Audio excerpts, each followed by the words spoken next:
Okay. Got microphones. We're live. What happened? Hey, this is Catch the Vision. I'm Mike. This is John. And we've got some pretty good podcast for you today. We're going to talk about inspiration, and we're going to talk about, like, what does it take to inspire somebody? What does it take to motivate somebody? And also getting into kind of the depths, too, of the things that don't motivate people that leaders oftentimes think does, and they do these certain kinds of things, and we'll kind of dig in there. I'm kind of curious to see what John says on some of this. I've got my own thoughts on why this happens and how all this works or whatever. So we'll get right into it. And I'll start this time. I normally kind of kick it off to you. And one of the things I wanted to kind of bring up here is most people, I believe, are actually engaged in some form of leadership one way or another. Whether they're a parent, or they're like a manager somewhere or something like that. There's a call to leadership, whether they know it or not. And you can kind of know that you're starting to dip into leadership because the activities that you're starting to do, you're trying to influence somebody to change, to do a different action, to adopt a belief system or some sort of belief, or to change their behaviors. And any of those things, I believe, are like the primary, it's the mechanism that is actually making leadership what leadership is. You're trying to change where people are going. Mm-hmm. And I believe everybody's engaged in this. But most of us find that we struggle to get people to do that. And in particular, a lot of people I've noticed in 2024, I don't know if this used to be the case, are trying to get people to change their belief system, what they believe about the world. That you do this action and it's good for you, or you do that and it's bad for you, and all this kind of stuff. And so a lot of what I'm going to kind of talk about, because I've spent a lot of my life changing what people actually think about the world and really kind of challenging it. So I think I've got a little bit to say on it, but that's kind of teeing us off. Yeah. What are your kind of initial thoughts on this one, John? I see three kinds of people in the world, and this helps us understand what to do with them. One is pressure-oriented. So if there's enough pressure on them, they'll do something. Oh, yeah. Mm-hmm. If there's no pressure, well, when it gets heavy, or at the last minute, I'll study up for the college exam, or they're the last-minute people to wait till the pressure is heavy on them, then they'll go. Yeah. Then there's the tension-oriented people they're so tense all the time that they become busybodies trying to do stuff because it's tense, because they're all full of worry, fear, whatever it is. Yeah. And it's almost like they're busy, but they're getting nowhere. And then there's the self-starters. Mm-hmm. And we have very little trouble with self-starters, except that some are often running down the street before we even, go, wait a minute, we're not going that way, we're going this way. They already took off. Yep. So they kind of have to be guided, which is much more fun than trying to straighten up the other kind. So I see that, and one of the things I deal with in three different kinds of people is, there's like several things I wrote down here. We have to get across some kind of urgency why they should. So, well, you believe that way, but I believe this way. We can't say, well, you're going to hell if you believe that way. It's not really creating a sense of urgency. It's more like, how does that work for you? And why, if it's not working, let's look at it. You know what I mean? I mean, definitely, going to hell. I mean, unless you believe that, heaven and hell is here on earth now. That's not a now. And people don't, I would say people don't act as though they believe that, even if they were to kind of believe that. Yeah, no. Yeah, I think that if they get a sense of urgency, and then you got to ask how you create a sense of urgency, but you got to find out what is urgent to them. That's how I see it. What is really urgent to you? What's the most important? What's the emergency for you? Because that causes people to make a change. They stop and go, wait a minute now, the reason why I got to do this and go this way is because this is going to happen. And so urgency is connected with time to some degree, but actually when I feel a sense of urgency, there's no question about doing something. But motivation's there. It's just that I don't always have that sense of urgency. Yep. And I wished I did. There are times where someone, and it's interesting, some people, if you walked up and say, you need to stop that, and do this, and they'll go, oh, I didn't know that, and they do. There are some that just need to be told, stop it. Oh, go this way. Oh, okay. Sometimes they just need to hear.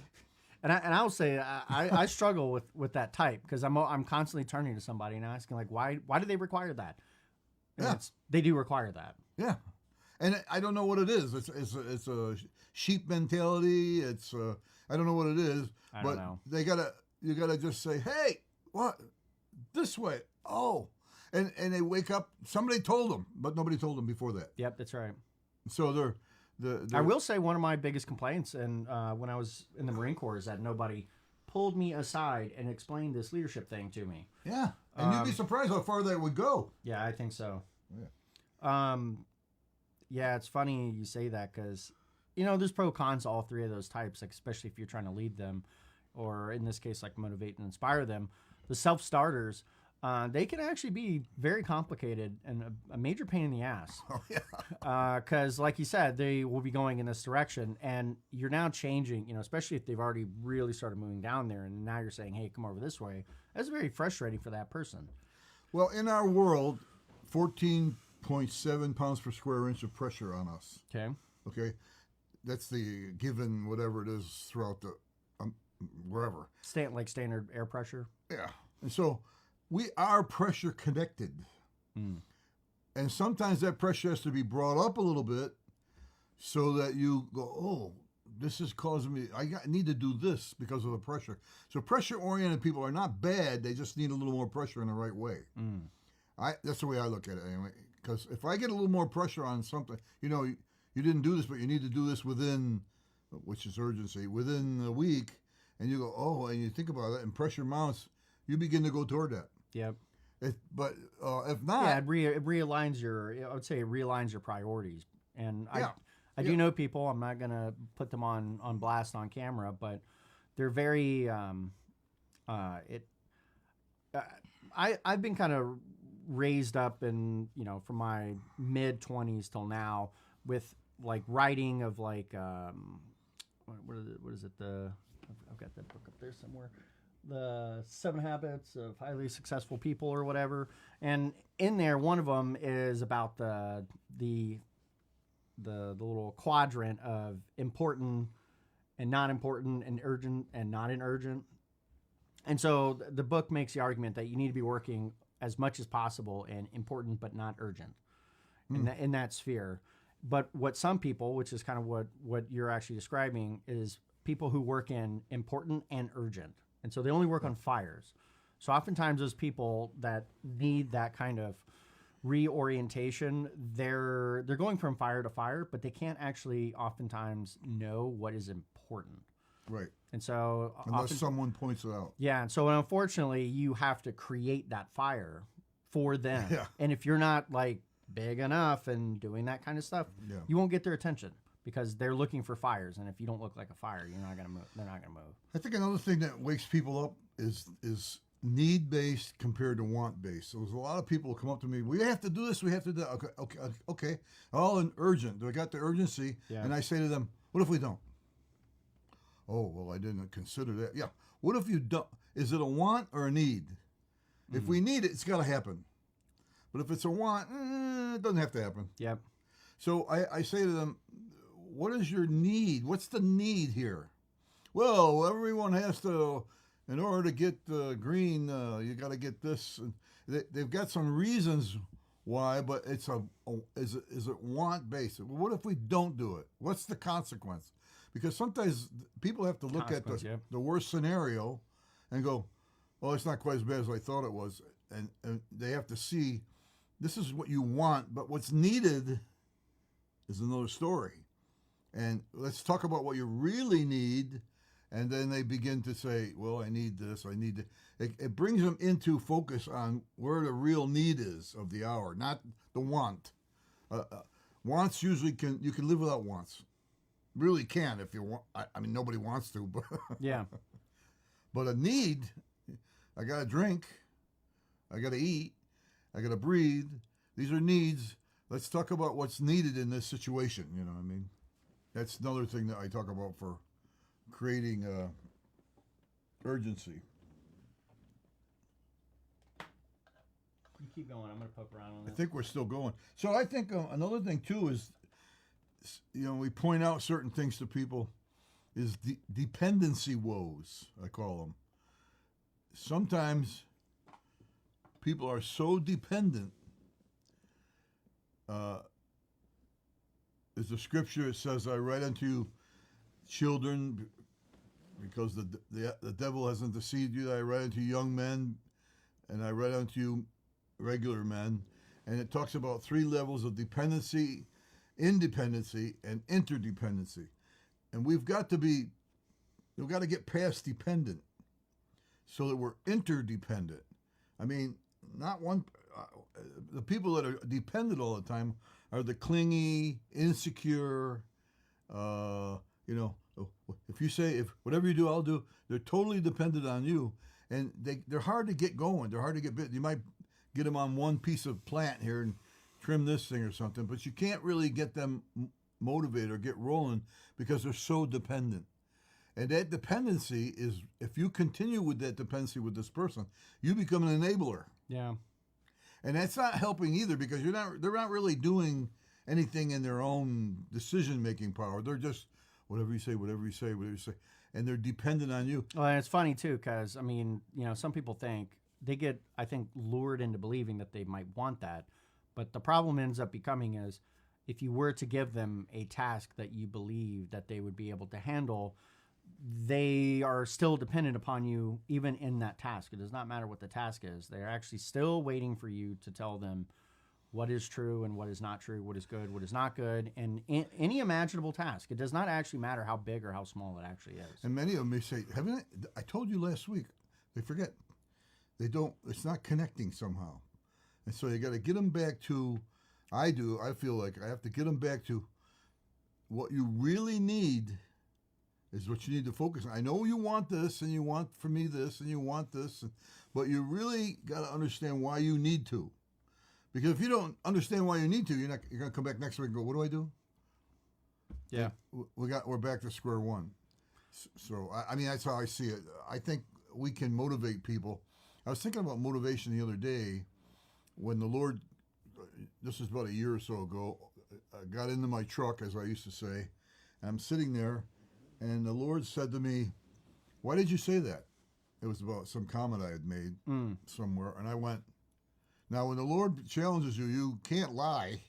You can't make up a story. You better be totally honest. So I went, because that was self-motivated, and I was really interested in something by myself, not really interested in the person. He said, oh, okay, good answer. Because sometimes we have to be woken up to why we're saying something. We have to be woken up to whether that was an ego thing, or a arrogant thing, or a self-motivated thing, and say, well, wait a minute, that's not really helpful or communal. That's more like just me. And I've been challenged about that, because sometimes it's just you. It might just be just you.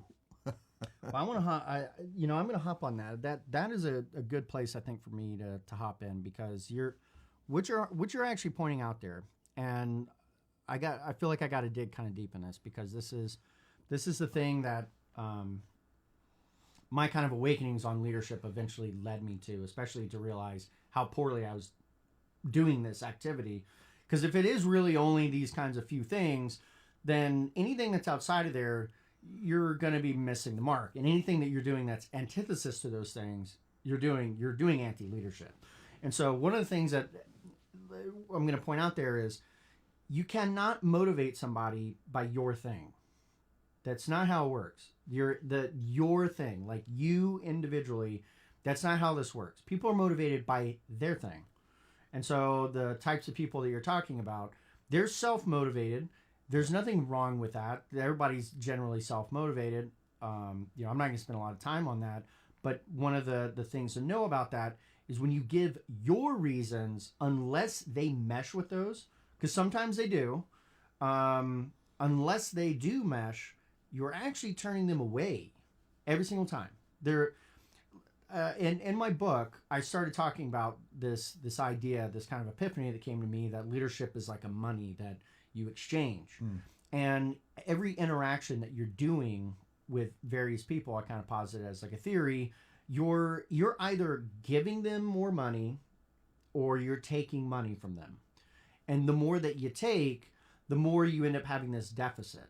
And so those individual activities, for a long time, I was looking at them like, okay, is that a taking or is that a giving?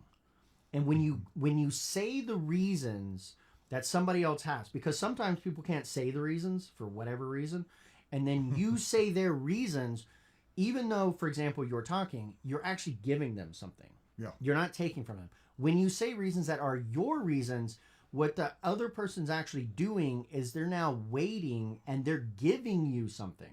They're giving you their attention. They're giving you like their focus, which, by the way, they may have nothing to give you. And that's where some friction comes in. Yeah. But I think about this pretty often because it's about, does it benefit them? Does it kind of continue to put them, does it help them move further in the direction of where they want to go? And if it doesn't, all you're doing is you're if you're actually trying to lead people, you're shooting yourself in the foot. They don't care about that. Yeah. If I talk to my wife and mention a bunch of abstract reasons to do something, I'm just padding her bank account for eventually when she's going to come and call on it because I'm taking money, she doesn't care about that. But now if I start talking about the other sorts of things of, that are like concrete and what she's going to get out of it, if we're talking about gardening, it's like, okay, we're going to do like tomatoes and this and that. Like she can get her mind around that. Mm-hmm. But, and various other sorts of things. But if I talk about my thing, it just doesn't motivate her. And the difficulty is when we want to motivate somebody, we're normally motivated ourselves by the thing. And so we go and we try to share that thing. Yeah. That absolutely does not work with other people. And the self-starter types, to the extent in which other people like the things that they like, they can motivate, but otherwise they start driving people crazy. And I have lived that life many, many, many, many times over. Yeah, I think it's important when you're a leader to take a look and say, I've got 100 people here, but I only can get 10 involved. Yeah, that's right. Why can I only get 10 involved? And so maybe your thing is not connecting with their thing. That's right. And so we have to get them to see the need. It may be my thing that I'm going after. I think that's a good thing to go after. But do we need that? Yes, we need that. Well, let's talk about your need in this involvement. Yeah. Because people I didn't know I needed that. How many times have I heard that? I didn't know I needed that. I just want this. I just want that. Well, I know, but the wants are not getting that done. You want it, but you got to know why you need to. At least how I see it. Yeah, sure. It's difficult to get people exactly what you're saying on your thing. If it's just your thing, they take that thing of theirs and they say, "Can I put it into his thing?" And they can't. They don't see. They got to know how to do that with need. Here's the complicatedness of doing this. Oftentimes, if you're a self-starting type person, we're having somebody come in the some beautiful woman is coming in the door. We don't know how, carrying a teenage baby. Yeah.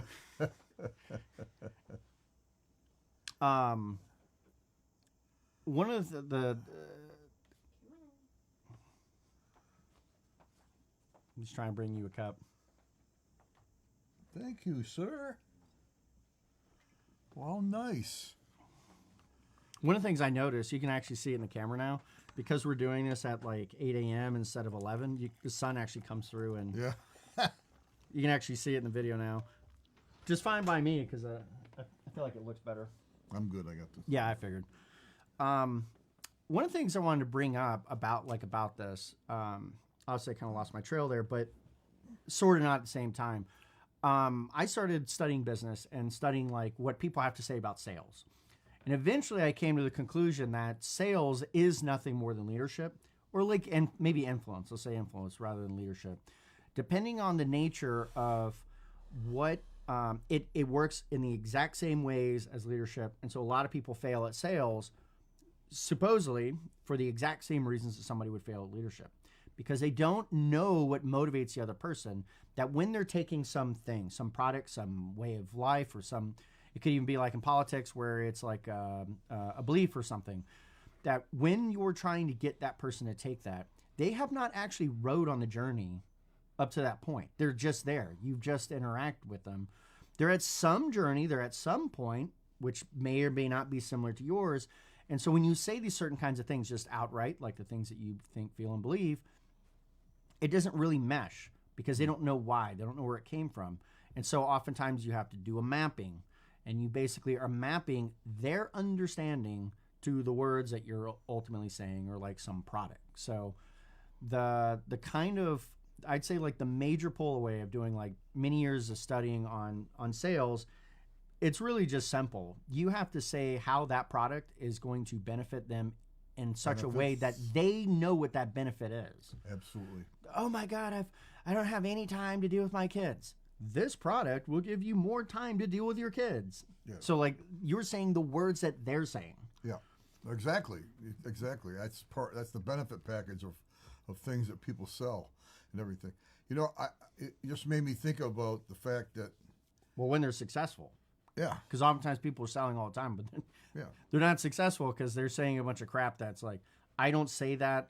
That's not, has nothing to do with where I'm trying to go, and it just does not mix.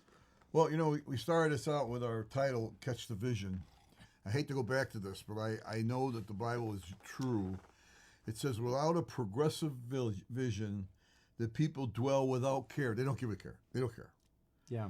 Why? Because that vision has not progressed in them. They might have seen a little bit of the big picture. Oh, I see. But it's not enough to grip them to give a crap, to care about it. I hate to say it that way, but but when someone has it and they care, then these other leadership things come into play. Tell them this, tell them that, encourage them this, need-based, blah, blah, blah. I think that's important because there's so many people that don't have a progressive vision that makes them care.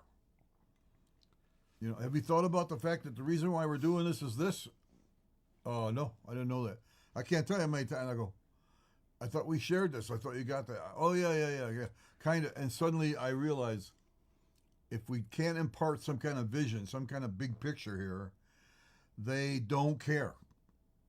And if you don't care, you don't follow, you don't engage. Yeah. You lose that desire. I would say one of the tricks is, or a main activity, I would say it is important for you to carry the vision. You can't drop that. You can't even delegate it. But you're always trying to hand that vision for other people to basically grab and then to take and to run. And that's what we're talking about with actually, I mean, obviously our catchphrase, catch the vision, is a little bit more abstract where it's like catch the vision that's in for you, but just in general that if you're running, if you're a leader of some group, you're trying to continue to hand it over. And the reason is so once they've got that, they've possessed it, that's the thing now that they're going to go and operate from. They have like they call it buy-in. You're buying into the vision, and what that means is you can see how you're impacting that thing. Rather, it's just some nebulous out there, which doesn't motivate anyone. Or something very realistic. You've got to see that I see that, and I need a place in there. Correct. If you don't, the Bible says they dwell without restraint, meaning they don't restrain themselves to get the vision done. They don't care enough, I call it care enough, or they hold themselves back from other wants to take care of this need. Yeah, that's right. That's right. You understand? And so it's a really good point. When they don't care enough to take care of the need, you got a problem. You got to get across the big picture, the vision, because once they have that, that makes a big difference. Suddenly they care. I'll say this conversation is motivating the heck out of me because, you say these kinds of things and just so many like real world things that are like swirling around in my mind right now. I posted a thing on Facebook that I can't even I don't think people really understood my comment because I will definitely throw random things out there because I'm that type that is out in the weeds and then like trying to report back to like the rest of headquarters and they have no idea what I'm talking about. Yeah. But I was driving on Thursday and I came, there was a YouTube video that just kind of popped up, and so I consume a lot of YouTube videos, and YouTube is the craziest wormhole I think that has ever existed, and all of a sudden randomly it served me up the video was like the most terrifying Doom lads of all time, and it's like, okay, well, what is this? So the game Doom came out in like 92 or 94 or something like that, and I used to really like that game like a long time ago. When I was like 6 or 7 years old is when I first started playing that game. Mm-hmm. And so anyways, all a Doom WAD is just like a level. Like somebody made a custom level and then, people will share it around. And so, I keep bringing up that about these like narrow slices that people are walking down. And they go so far down it that they have a hard time relating to other people, right? Here's a perfect example. There are people out there that are still in 2024, like that scene of creating Doom WADs is still happening. Dude, that's like 30 years ago. Like literally 30 years ago that this game, which is just not, it's a good game, but it is a 30-year-old game. And so people are still making it. But it gets way worse than that. If it just stopped there, that would be one thing. This video, which is an hour and 50 minutes long, which no Doom level is an hour and 50 minutes long. I'm just going to make this like really crystal clear. You could probably beat the entire game in an hour and 50 minutes. This one level is at least an hour and 50 minutes long. And it's more than that because the person is like cutting stuff out, right? They're trying to make like a YouTube video.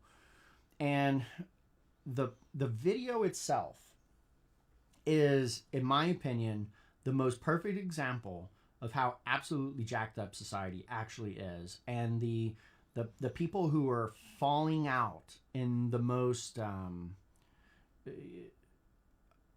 in like the darkest, most like Kafka-esque ways imaginable. And you would never think that like some stupid video about a video game would kind of point this out.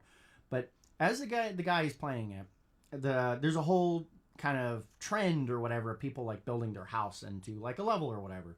And so I'm sure most people are just building a thing. This person did not just build a house. They built like an infinite maze of like multi-dimensions that like interweaves in and out of the game in like very weird kinds of ways. This thing then maps over to like some journal or something that is like in a document sitting on the internet somewhere, that you go in there and it like gives you clues that like go back into the game, and all this stuff comes from like this certain book or whatever. So it's like you would have had to read this crazy book that's like that. So it's all this like crazy interwebbing context of like this crazy ass puzzle. And this person built this in their free time. In their mind. A little bit more to the story here. It was like some friend died and there was like two people, and then the other friend came over and basically took their custom level and then like finished it out or something. And just a long story short about this is you get an understanding that this is what people are spending their time on. That took them hours. That took them a year to make that. A year. That dude was like 35, 36 years old. Like that's at like a prime age of getting people to move and to like producing real stuff. And what's crazy is people are so led astray that they can't even recognize this. And so they just see it as like, oh, this is like a work of art. It's like, no, this is literally madness. Madness. This is madness. Yeah. And they can't, the people themselves can't tell what's going on. That's why, like, to me, the urgency of leadership, it is a burning urgency, because people are doing the most ridiculous things on planet Earth. No question. And I know everything that I said probably makes almost no sense to you, but I'm trying to convey to you how crazy and how far away people are. No, I'm total agreement. In the Old Testament said, and by the way, if you remember this, when Jesus came into the temple, just before he came into the temple, that was 400 years of no vision, no prophecy, no open, yeah, you're right. no nothing. Yeah. It was 400 years of silence from God. And the Jewish nation was known for something. An Elijah, somebody popped up, an amazing thing took place, or so. Yeah. That was known for that. But they went 400 years with nothing. Yep. And it says that at that time, everyone did that which was right in their own eyes. Now, let me just say this. Yeah. Let me just say this. That doesn't mean, I mean, I hate you guys, all you are selfish. That's not the context here. The context is they're lost without a vision. They're lost without something being said. And so when Jesus got up in the temple, he said, today and before your eyes, this is fulfilled. Well, wait a minute, that never happened in 400 years. Is the Spirit of the Lord is upon me to set the captives free, to set at liberty the hearts, and to heal the sick, etc., etc. And all that thing that he said in Isaiah 61, he said, and everybody that was there that heard him went, we're in a new day. We're in a new day. We're in a new day. Everyone knew this was a God thing. I'll tell you why everyone knew it. Because people want to degrade it down to what they understand. And so right after that amazing discourse, and that he was called to, the Spirit of the Lord is upon me to anoint, and to all the things that he said he would do, and he ended up doing. Right after that, it says right in the Bible, and so there were some of them that said, who is this man, Jesus? Isn't he Mary's son or Joseph's son? And they had to bring this amazing event of God doing something down to something familiar. Down to something, well, yeah, but he's the son of Mary. Yeah. They wanted to bring it, they wanted to decrease what was an amazing thing by God. Because 400 years, and then Jesus makes this statement, it's pretty powerful. You really start looking at that, it's a powerful thing, and I don't have time to go into it. But I do know that we need... What is? You're talking about just the statements of bringing him down? Or... That Jesus said? Yeah, you said it was, sorry to like totally cut off your train there. I want to know exactly what you're saying. Yeah, he said, I know the part, because you're talking about in he was in the temple. Yeah. And it was the first time that he made a statement in the temple like that, let alone. And he yeah, you're talking about it in Nazareth. Yeah. Yeah, you're talking about what in Nazareth. He's more or less kind of decloaking. He's now, okay, like, I'm now doing the real thing. Yeah. And that's when people are saying, this is, the son of a carpenter. Yeah. And he stood up and said, the Spirit of the Lord is upon me because the Lord has anointed me to preach the good tidings to the meek. Yep. He set me up to bind the broken heart, to proclaim liberty to the captives, opening the prison to them that are bound, to proclaim the acceptable year of the Lord and the day of vengeance of our God, to comfort all that mourn, to appoint them that mourn in Zion, to give them beauty for ashes, oil of joy for mourning, garment of praise, spirit of heaviness, that they might be called the trees of... This was a comment that absolutely blew everybody in the temple's mind. Yeah. Because now this Son of God has come and said, the difference now is 400 years of silence. The difference now is you have a compass, and it's me. You have a way, and it's me. You have the truth now, and it's me. I way, the truth, and the life. You have a life now, and it's me. He was saying, you had years of silence, and you did what you wanted to do in your own eyes. Great, and nobody got anywhere. If you read Chronicles or First, nobody really got anywhere. It was a dead time. 400 years of nothing, and then Christ comes on the scene and makes this statement. And it's interesting. I say this only because it's true. They want to reduce Jesus down to just a. Well, I remember when I was pastor in my own hometown, they used to say, "Aren't you Keith's son? Aren't you Roger's brother? Aren't you?" They never could quite see the anointing. I have no experience in that, but I could 100% see that. Oh, definitely. I could absolutely see it wherever I went. Because a pastor, I mean, just like the normal, I could just see it from like just the basic calculus that a pastor is like, they're above the congregation. Should be. And so... to some degree. You get what I mean, though? Like, in the mind of a person who is going to, like, be listening and taking in, you have to some degree, you have to be higher than them in order to, like, that you know something more than they do, or that you have some sort of deeper connection. And so for them to then go and say, like, look at you like, oh, we're just going to ignore everything that you're saying, just like, oh yeah, you're that kid. Yeah, if I can reduce you down to just another person's idea, then I don't have to do it. Yeah. And the problem is that you just reduced me right down to nothing. And so you can excuse yourself. And you know what's so ridiculous about this? I just got to share this because I love this stuff. What's so obnoxious about that is in that moment, that person's pride destroyed their ability to like become the next become their best and greatest self. They're just own pride about like, oh, you're actually that big. Instead of like, well, let me lean in on this. The nature of who they are, they cannot move into that next space. They just have to like, I'm still bigger than you. Yeah. And the point I'm making is, finally, once again, we have a compass.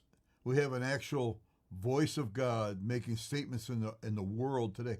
Because that world was Roman world, that world was Jewish world, and now he's back speaking to us, and we better pay attention. But this time, not in the Old Testament, not in the prophets, not in all this stuff. This time in his Son. And so we have a Son who has been called a prophet. He is, and many other things that he was, priest and king. But now we have someone that's speaking for God, liberty and deliverance. And we need to pay attention to that. So really what I'm basically saying in this context that we're talking is everybody does it right in their own eyes and everything, but they've got to be made to see that there's a little bit more than you. I mean, yes, you want to do this, you want to do that, but maybe there's more to this than just you. Maybe what you need to see is that we, whoever that might be, you, me, and a few others, say, wait, this is what we need to do because it will bring health to the community, health to the bodies, health to the mind, health to spirituality. And that's it. And that's why I call this Catch the Vision, because once you get that big picture, you go, wait a minute, there's something more important here than just me. Yeah. Than just my thing. And that's where we wake up, that vision. Now I care about the big picture because now I see, I mean, I would definitely say with that I could not trust any person, any leader who does not have, I don't want to say hesitation, but they do not wrestle with some level of responsibility to what their actions are going to become because of what you're saying right there, that at the end of the day, there is something bigger. And one of the biggest problems is the messenger gets in the damn way. That person who is trying to lead this thing, their human nature, which we talked about, I went through our kind of old podcast about pitfalls, like those pitfalls oftentimes get in the way. The sins of a leader will step out in front of them and just undercut them completely. So all this time that they've been trying to push towards this, the jig is up because now people can see, again, back to the model, this is not a leader, this is a manipulator. And because the only difference between a manipulator and a leader is whether or not the actions are for themselves or for others. Well, that's your question. You're going to go up and say, is he manipulating me? Yeah. Or is he leading me? There's a big difference. There is a big difference. Big difference. And so when you feel manipulated, you're out. I'm out. You're out. Yeah. Everybody gets out. But when I know he's saying this way, and I got to catch on what he's saying and get that big picture, and I can connect in this too and care about it. Dwell without restraint, care about it. Yeah. But we won't care unless we see that there is a bigger picture and we wake up to it. Yeah. That's how I see it. And this whole thing, it's an amazing study to put a whole nation, actually a whole world, completely without God for 400 years. No word. No, they couldn't even get a word from God. They couldn't even get a Samuel to come by and say, "This is the Lord." They couldn't get anything. It was 400 years of dead silence, and it was a lost nation. And the whole nation basically thought, "We're in trouble here. 400 years. I think he dumped us." Yeah, in a way, because you were off doing your thing when I was doing my thing and coming in the form of Christ to save you. Because you need somebody to do what you could not Well, do. the funny thing about that too is,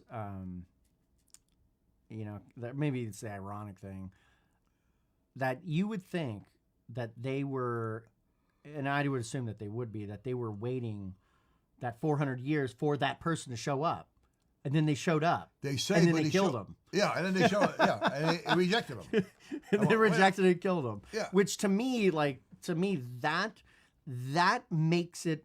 It just adds another major stone on the weights of that is a true story. That is exactly the way that it would work, because the belief that somehow that these people that would be waiting all this time would accept the next prophet with like open arms, that's a ridiculous belief. More than likely, because it's kind of, this is probably not any level of a perfect metaphor, but it'd be like, the metaphor of like crabs trying to get out of the pot. And there's the person, the crab sitting at the top telling them how to get out, and they're just crawling on everybody and they pull them back in. Pull them back in. I mean, because you would think that they were at least spiritually drowning and that kind of stuff. And, who are you to tell us we're spiritually drowning? Well, you know that in your heart. That's why you're going crazy. Because if you didn't have that going on, it would pass right over you. Well, leaders have to, like Paul many times said, death works in me, life in you. We do have to kind of go through a death many times where we say, it's just, these people are killing me. These people want me dead. And you go through this kind of death in order for life to be in them. And that's a mystery I can't do a lot of. That is a good point. I like that. But mystery. It's really true. Jesus said, if I'm your leader and I went through it, you guys get to go through it too. That's the way it is. Yeah. And so, well, it's funny what your death is. Maybe is definitely going to be different than many other people's. Oh, death. totally different than anybody. Everybody has their own. I mean, the deaths that I've gone through, I would try to explain to somebody, and they go, "I don't get it. That doesn't affect me at all." Well, because you didn't live it, and you weren't there, and you didn't live it as me. I feel like I'd be, remiss if I wouldn't bring up like some of these things about myself. So for me, I think may have mentioned this before. Like I grew up in the suburbs, and so I would definitely say that. And my parents, they used to live in like the country, but then they moved to the suburbs, and they were like the kind of person that made the suburbs what the suburbs are, like just the nature of how people think and how they behave. So they buy from the frozen food section. They buy from the middle of the grocery store, not the outside of the grocery store. Literally, I don't think I had ever gone to a farmer's market until I was like 25 years old. Well, long after I left my parents' house and started going out in the world. Yeah. And so there was when I first met my wife, you could start to see this transition of that part of me being killed and rejected. And it's just stuff like people who are watching this may not realize that they have the suburban mindset. There's things like being afraid of spiders or being afraid of or whatever, anything out there in nature and being afraid of it, failing to realize the truth that mankind is absolute, complete, and total king of this entire domain of everything related to nature. There is no species that like is somehow conquering man, but the fear is the thing that conquers man. And all the way down to a daggum tiny little spider, people are, oh my gosh, or snakes or this or that. It does not matter what it is. And the actual human, the actual spirit is so much larger than these things. Oh yeah. And so I have to appreciate marrying my wife, who came from a little bit different background, where like it's just down to even like what food I will eat. So in the past, if it was in a package, I trust it. Yeah. Which is, of course, obnoxious to even say that now. If it's in a package now, I don't trust it.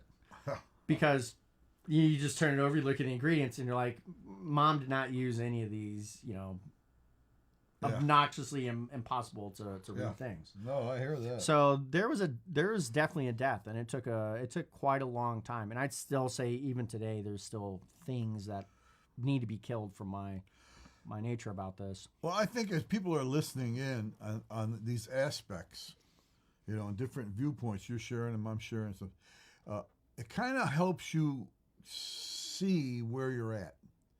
If you're paying attention, I can relate to that. I can't relate to this. I can connect with that. I think it's important to pick through this thing. And we used to say, eat the meat, spit out the bones, whatever you want to call it. I think that's because a good point. So many times people don't have anything. They don't have a vision. They don't have a word. They don't have a prophecy. They don't have anything. Like 400 years of silence. And they suddenly are lost. And they don't know where to go. And so they decide to do whatever they want to do with their own eyes. And now they're in trouble. I got in trouble. I started doing this and it's not working. Because you took off in your own right with your own idea. And it's wonderful that you can do whatever you want to in America. But I got news for you. Your own idea and your own thoughts are not the answer. Now you're learning it's not working. And so you realize that Well, hopefully, there's something said that is collectively right that we all need, and some of it we don't. You know, that's how I see it. well, we're all coming from on different journeys to this point in time right now. Whoever's actually watching this, I mean, if you really spend a little bit of time thinking about it, we're all coming from like very different angles. Like you came from the Northeast. I am not from the Northeast. Like I'm from the Southeast, which has a very different kind of way of thinking, Yeah. a speed of life that's completely different. There's a lot of different things. And even like national origin. This is a major thing I didn't know a heck of a lot about. Where your lineage had to have come from. You know, I don't know what, you know, if you're really from like the Northeast for Mohawk Indian and all the English stuff. Yeah. Yeah, so you know, for example, in this area, it's all Scotch Irish. Well, that's definitely that is like my family heritage is Scotch Irish. Just so you know, I'm not from this area, but coming here, it's like, well, it makes sense to me. I should have grew up here. Let's just put it that way. This all makes a lot of sense to me. But that we're all coming at this point in time from your background, and so the challenge, and this is definitely a little challenging. This is not a pedestrian podcast. I will definitely say that. Not a what? A pedestrian podcast. There's not. Oh, yeah, This no. isn't a pop culture thing that is going to make 5 million views on YouTube. That's just not how this is. So if you're actually sitting here now, you have the challenge of pulling the few kinds of things out, and whatever those are, you should, if they called out to you, you should definitely grab them. Yeah. I will say, I wanted to add this to you. I was going back through all of our podcasts and making sure that they're all uploaded and stuff, and we had some comments on YouTube. Oh. So we have now had comments. Well, gotta have something. The comment was that they were very appreciative for the reminder to continually think about serving others. Yeah. And I was thinking myself, we do need those reminders, myself included. It's again, there's leadership making a statement. I can't tell you how many women or men, it didn't matter, that their one statement turned my life around or got me on the right track it's or helped interesting. me. Oh, I didn't know that. Oh, okay. You know, I mean, how many times have I said, oh, okay, oh, okay, oh, okay. Because I was stupid. I'll be honest with you. I think more or less just because I was stupid, I needed the leader to say, and that's why with this Catch the Vision thing, I'm still stuck on the fact that until we have the full picture, what God is trying to get across to us, as far as a Christian community, put it that way. Yeah. We I see. we must get that vision in order to care. I'm sorry, but most people don't have I that. see what you're Unless saying. they have a limited vision, and no, this is the only vision I want. I only want to see this much. I look up through. I just want to see just so much. And there is this area here that has a very limited vision, and so they're stuck on a certain technique, because every time you grab on one thing and you hold on to that, it becomes a technique. It becomes a Yeah. method. It becomes, oh no, this is the way we do it. We've always done it this way. And suddenly That doesn't sound like the way, the truth Yeah. in life. I'm just going to throw that one out there. and that method in that way becomes so narrow, maybe a whole bunch of people can accept it, but it really keeps all of us trapped a little bit in this doctrine or area or attitude, and we miss the point. And I was saying this at a meeting the other day, that the move in this area, or the mood, not move, but mood maybe, is Are you saying don't rock the boat. Are you saying MOOD? Mood? Yeah, the Okay. mood Yeah. or the motif in this area Yeah. is that don't rock the boat. We have this constant doctrine, that we have this constant way that we think is good, and let's not rock the boat. So if someone rocks the boat, we go, boat rocker, no good. And the problem is that we miss the very thing that God is trying to get across to us. I can't tell you how many people come to me and say, your church, it doesn't have this. It doesn't have this technique. It doesn't do this way. It doesn't do that. And I'm going, all those ways are nice, but I can't do all your ways. Well, you know, I can get focused on one thing and preach it, but I can't have all your ways as one of my ways. It just doesn't work. you know what really kind of drew me into this, like to his point, when Tim was preaching, and he brought up like steeples. Ever since then, I've never forgotten that. Just the realization, like, oh yeah, like the icon of a church is a steeple, and who cares about some stupid steeple? I mean, like, literally, there's no steeple in the Bible. But that's a very big deal. It's a very not big deal. I actually saw... and it's not a big deal. But no, it's not. It's absolutely ridiculous. First of all, in order to believe that, you would have to jettison everything that matters from the Bible in order to say that. Everything, because, I mean, first... Not according to them, though, because we've accepted this kind obnoxious. of... We're looking like this, see? I want to see only a little bit of... I will say, for some people, the Bible is a very tricky book. And the reason why it's tricky is because it deals in spiritual things. Your ways are not my ways. And the reason why that's a saying and why that is because everybody's concerned about physical crap. About, like, the way things look or the way things, like, this kind of whatever. And it's like, dude, that has nothing to do with spirit. That's, like, just so far outside of the spirit world. Methods. Yes. Techniques. Yeah, which are all grounded in physical reality, which is not spirit. I was talking with a Roman Catholic, and my wife's an ex-Roman Catholic, and I was talking to her, and I said, "What do you like about your church?" Well, we have the saints up there, and we praise God for them, and we have Mary up over there, and we have the big pipe organ in the front, and the priest, and they come down, Father so and so and Father, and they're going on and on. I'm going, okay, what happens if you got kidnapped and you went to, I don't care where, maybe Japan, where there's none of that. There's none of that. What do you do then?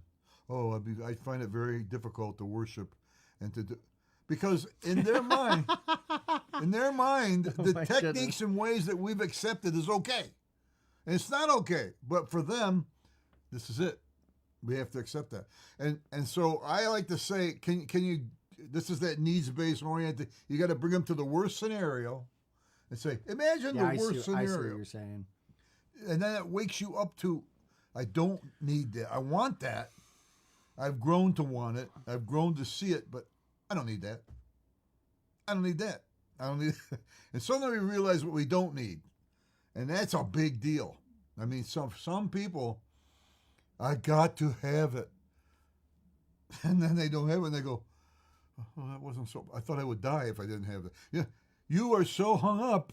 Oh, it's funny. Like, you got your cell phone sitting on there. Cell phones is a perfect example. Which is, I can't even imagine, I consider myself getting old, but clearly I'm not old. It's taking longer than I would say, but I would consider myself to some extent older. And I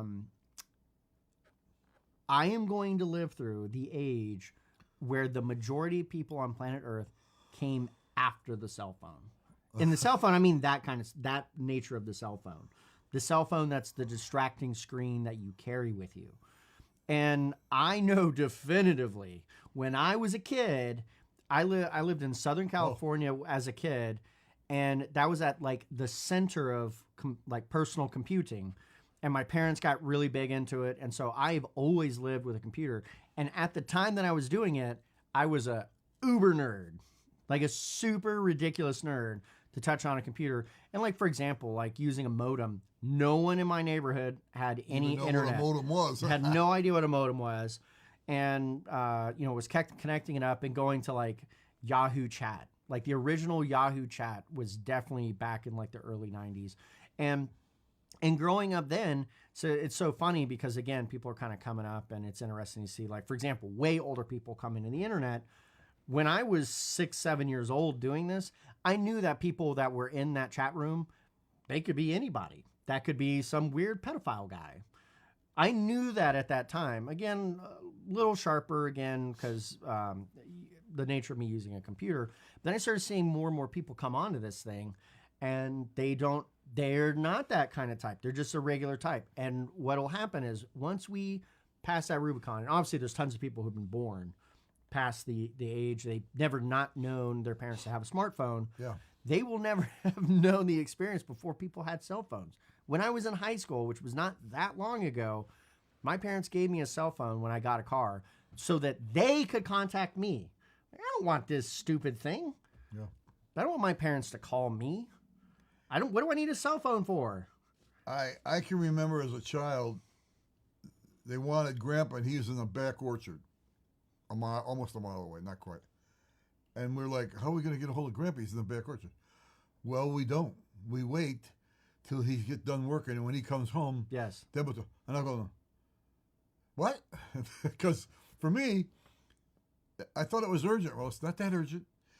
Now everything is so urgent. Oh my goodness. So important. Oh, I missed today's mail. Well, suddenly we have lost a little normalcy to our life. And that phone, for example, I feel like I might need to lead the charge and like boot the cell phone, and I got two of them. That device, like you can just see that right now. The tech companies which control these devices are absolutely 100% not doing it in your interest. And here's AI is the most perfect example that could be ever given ever to figure this out, because we were talking about this last night.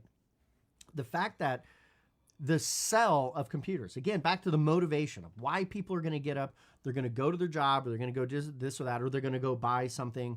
The motivation for these things has always been they're going to make your lives better by removing the various things that you don't want to do, automating those tasks so that your life is better. And what they have shown absolutely 100% with like AI is that they're trying to remove all the jobs that people care about, that bring value to their lives. They're trying to automate that stuff. Yeah. So that the only jobs that are left are awful jobs.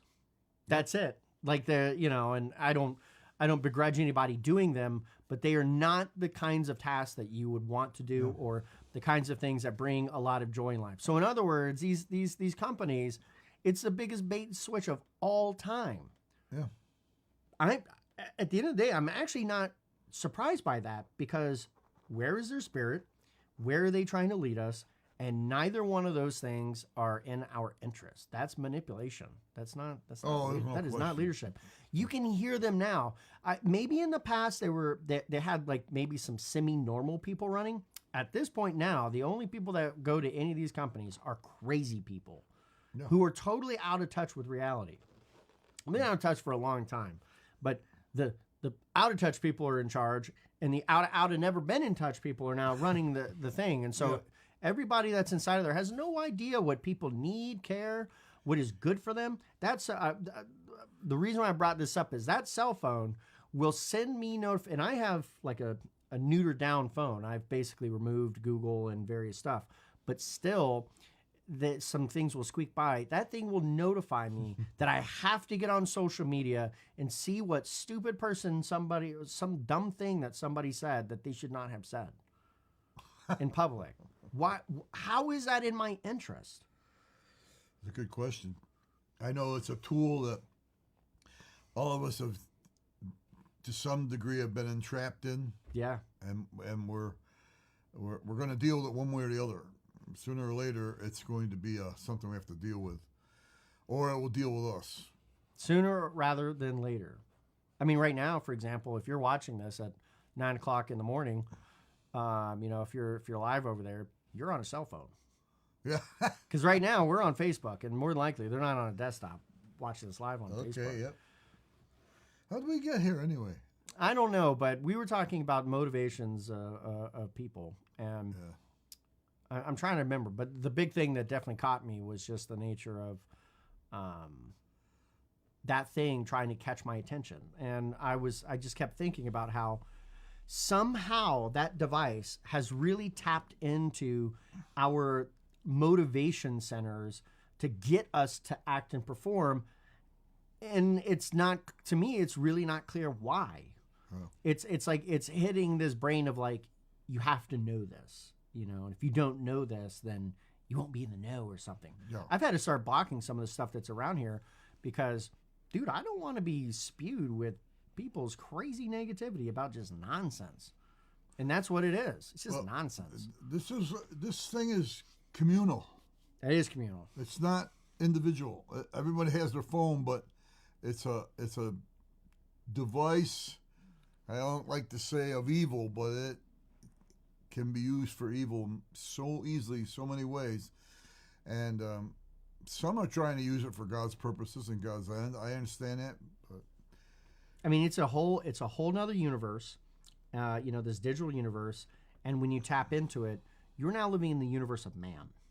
Mm-hmm. And so the reality being that you have to be very savvy about how you navigate that thing. And if you don't actually have an awareness and are constantly reminding yourself of what you're jumping into, you're going to be the one that's actually turned around, being a person of the world. If you're a person of that, which, by the way, they love, all the gurus on there love to talk about how, like, that is that's the real nation. Whether you're part of the digital nation, you're part of this invisible universe that's not in reality, and they're trying to encourage you to, like, go and think and feel and believe like a bunch of crazy people. Whenever I see YouTube, and enter the internet, I just see crazy people who are spouting the most crazy nonsense ever that has no grounding in reality whatsoever. And they're getting people who, it's so much more interesting to look at this device where you can increase the intensity versus, you go outside, the birds are chirping, they're over there, they're this or that, grasshoppers grab. Yeah. Well, we're in a world, everybody does what's right in their eyes, and so do technology. That's right. And so we got to find a place to connect with the proper picture, the proper vision. Otherwise, we're all over the place. We're all over the place, and all over the place. I hate to say it, but it looks like we're that way already. We're all over the place. We are all over that place. That was the reason I brought up that Doomwad thing. I don't think anybody really probably understood it because it's that crazy. Yeah, that's how far people are away. I shudder to think when we were kids. We didn't know a thing about. I mean, there was a telephone, but it was like a party line. You could pick it up and listen to other people's conversation, but that was about it. There was no, that meant nothing. It's so funny. Have you ever read come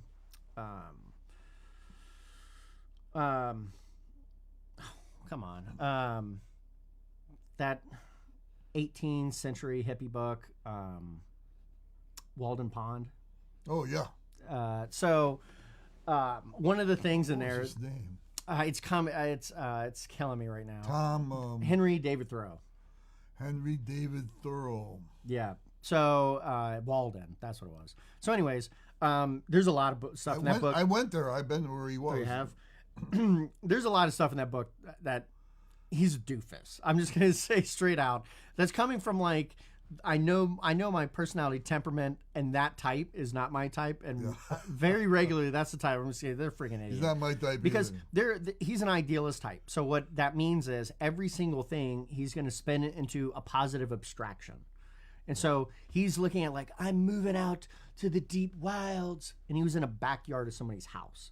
Like, that's not the deep wilds. Again, you're another guy off on his own thing. It definitely. But one of the things he wrote in there that I did think was really interesting, and it has stuck with me for almost like 20 years now, was he was talking about, at the time, the telephone had just been created. And he was kind of writing about it, and he's like, what would somebody in Texas have to say to somebody in Massachusetts? I don't know, but now we've got the internet where we believe, everybody has to be able to talk to everybody. Yeah. So totally different. He had no. I don't think he had any kind of tools to deal with modernization. When modern came, he was against it 100%, and he got a name for it. But you look at it now and you go, this guy was out there doing his own thing again. It definitely. I mean, it's just stuff that people. It's funny because a lot of stuff we say, it's just normal, regular human thinking. I'm sorry to kind of lower him a little bit, but. That people still do today. So they'll talk about, like, what is a border? This is an arbitrary thing. So, like, somebody owns, like, a property, and then they put, like, a fence up. And so he made, like, really big strides to, like, go through the fences. And it's like, like we got it, your abstraction, but at the end of the day, we were called to put on this earth to have dominion. And the nature of dominion creates an order that doesn't actually normally naturally exist. And this is something for people who that might have been more like me now, you should listen to me. That I at some point in my life started leaning more into, okay, nature's right. We should model nature. And I do agree to some extent that we should not be ignorant of nature by any stretch of the imagination. But it is wholly erroneous for us to make that our driving moral factor, because we actually bring something more into this world than the physical nature of the world. And that is our actual purpose. Yeah. That is the calling of the Spirit. It brings an order to that which would not be ordered. And without that order, certain things cannot exist. And order. Don't get me going on that maybe another time, but here's the whole thing. God is a God of order. For the sure. Bible says that. And so I get people upset about this, but who did he create first? Oh, man, in his image. Oh, yeah, sure. And then he created who? He formed woman out of the ground. And it's interesting that it wasn't a creation, let there be. There was a forming out of what he already created. And then he breathed life into it. And we have to see the order of that. And I believe that if this is way down to the bottom part of order, but when we see the God's order in things, it makes us have a little more authority and understanding of where we're at. Because there are so many people out there crying the blues about the Olympics right now. It's like a Last Supper thing, but it isn't. A bunch of gay people, a bunch of this, a bunch of that. Yeah. And I'm saying, just a minute here. What's the order? You know, God has an order, and if you would get a hold of the order, you would find it's a lot more powerful, and is what holds us all together, whether you like it or not. Yeah. And so not a lot of people are talking about that, because order means submission to the head person that gives the order. Well, okay, that's God. You know, to me, that's God. He decided this is the order of things, and we got it all. We're so far away from this, whacked out. It's whacked out, but we have to. Well, our job is to help to bring dominion and order. Yeah, for sure, and to do that in the ways that have been prescribed, because those ways are the right ways to do it. Yeah. And the difficulty, which kind of tying all this conversation into a bow, this is back to what it takes to actually motivate somebody. Because if they've started going off into way left field and trying to bring them back under the light, there are ways to do that, and there are ways to not do that.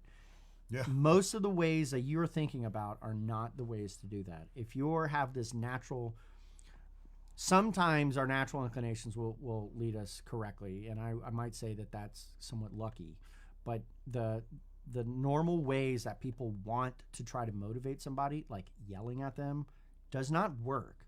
Yeah. You can get, using force and fear, using shame, this only goes so far. Sometimes it does work, and it's for acute, specific purposes, but that's actually very few and far between. Mm-hmm.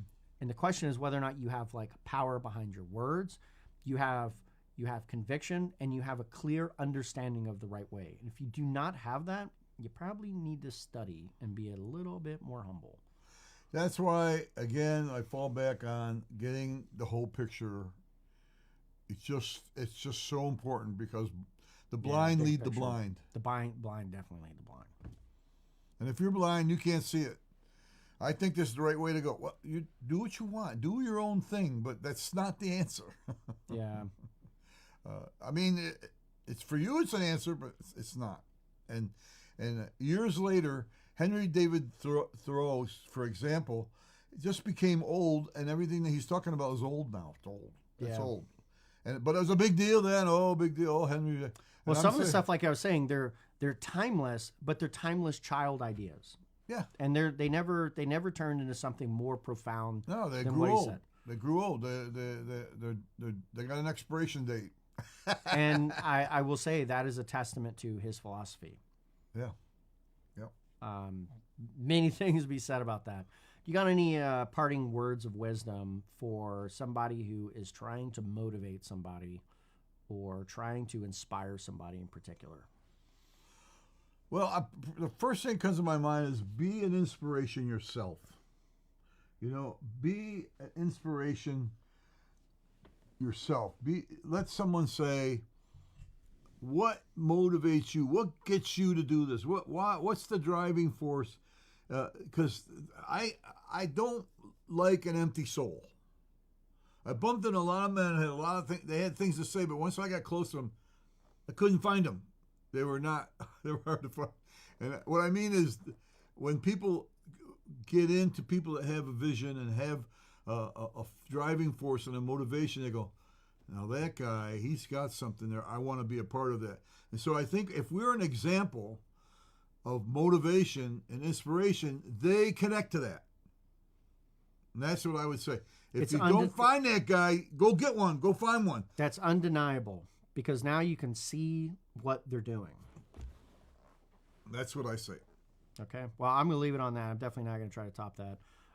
It's been a pleasure. Yeah, that's been awesome. I definitely think, the word of wisdom here is be the example. That's it. Be the example. So, That's it. all right. We'll see you next time. Bye-bye.